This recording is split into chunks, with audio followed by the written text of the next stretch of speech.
ॐ पूर्णमदः पूर्णमिदं पूर्णात् पूर्णमुदच्यते પૂર્ણસ્ય પૂર્ણમાદાય પૂર્ણમેવાવશિષ્યતે।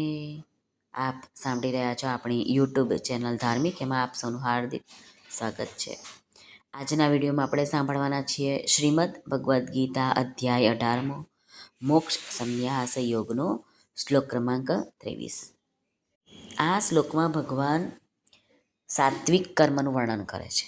આગળના શ્લોકોમાં ભગવાને 3 પ્રકારના જ્ઞાનનું વર્ણન કર્યું અને હવે કરે છે કર્મનું વર્ણન। તો ચાલો આપણે આજનો શ્લોક જોઈ લઈએ, ભગવાન શું કહે છે જોઈએ। શ્રી ભગવાન ઉવાચ નિયતમ સંગરહિતમ અરાગદ્વેષતઃ કૃતમ અફલપ્રેપ્સુના કર્મ યત્તત સાત્વિકમુચ્યતે। શ્રી ભગવાન અર્જુનને કહે છે, જે કર્મ શાસ્ત્ર વિધિથી નિયત થયેલું હોય, કર્તાપણાના અભિમાનથી રહિત થઈને કરવામાં આવ્યું હોય, તેમજ ફળની લાલસા વિનાના માણસ વડે રાગ દ્વેષ વિના કરવામાં આવ્યું હોય, એ કર્મ સાત્વિક કહેવાય છે। હવે રામસુખદાસજી મહારાજ શું કહે છે સાંભળીએ કે જે વ્યક્તિને માટે વર્ણ અને આશ્રમ અનુસાર જે પરિસ્થિતિમાં અને જે સમયે શાસ્ત્રોએ જેવું કરવાને માટે કહ્યું છે, તેને માટે તે નિયત કર્મ બની જાય છે। અહીં નિયતમ પદથી ભગવાન એક તો કહે છે કે કર્મનું સ્વરૂપ બતાવ્યું છે, અને બીજું ભગવાને કીધું શાસ્ત્ર નિષિદ્ધ કર્મનો નિષેધ કર્યો છે। સંગરહિતમ એટલે કે નિત્ય કર્મ કર્તાપણાના અભિમાનને છોડીને કરવામાં આવે।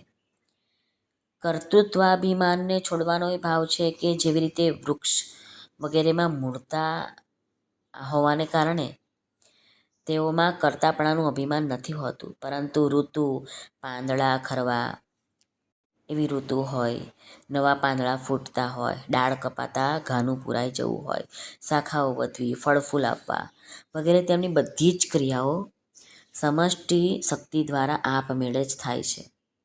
એવી જ રીતે આ બધા જ શરીરોનું વધવું, ઘટવું, ખાવું, પીવું, ચાલવું, ફરવું વગેરે બધી જ ક્રિયાઓ પણ સમષ્ટિ શક્તિના દ્વારા આપમેળે જ થઈ રહી છે। આ બધી જ ક્રિયાઓની સાથે ન અત્યારે સંબંધ છે, ન પહેલાં કોઈ સંબંધ હતો અને ન ભવિષ્યમાં કોઈ સંબંધ થશે। આ રીતે જ્યારે સાધકને પ્રત્યક્ષ અનુભવ થઈ જાય છે, તો એનામાં પછી કર્તાપણાનું અભિમાન રહેતું નથી। એટલે કે ભગવાન કહે છે સંગરહિત થઈ જાય છે। અરાગ દ્વેષતઃ કૃતમ, આ પદથી ભગવાન કહે છે કે રાગ દ્વેષથી રહિત થઈને કર્મ કરવામાં આવે, કર્મનું ગ્રહણ રાગપૂર્વક ન હોય અને કર્મનો ત્યાગ દ્વેષપૂર્વક ન થાય। તે ઉપરાંત કર્મ કરવાના જેટલા પણ સાધનો છે, શરીર, ઇન્દ્રિયો, અંતઃકરણ વગેરે જે પણ છે તે આપણું, એમાં પણ રાગ અને દ્વેષ ન હોય। રાગ દ્વેષતઃ પદથી વર્તમાનમાં રાગનો અભાવ બતાવ્યો છે ભગવાને, અને અફલપ્રેપ્સુના પદથી ભવિષ્યમાં રાગનો અભાવ બતાવ્યો છે। એટલે કોઈ પણ કર્મ કરો પછી એની સામે ફળની આશા રાખવાની નહીં, એવી રીતે કર્મ કરો તો તમારું સંગરહિતમ એટલે અરાગ દ્વેષતઃ કૃતમ થઈ ગયું કહેવાય। આવા કર્મ કરવામાં જે સાત્વિક કર્મ કહેવાય છે, તેની સાત્વિકતા ત્યાં સુધી રહે છે જ્યાં સુધી અત્યંત સૂક્ષ્મ રૂપે પ્રકૃતિની સાથે સંબંધ છે।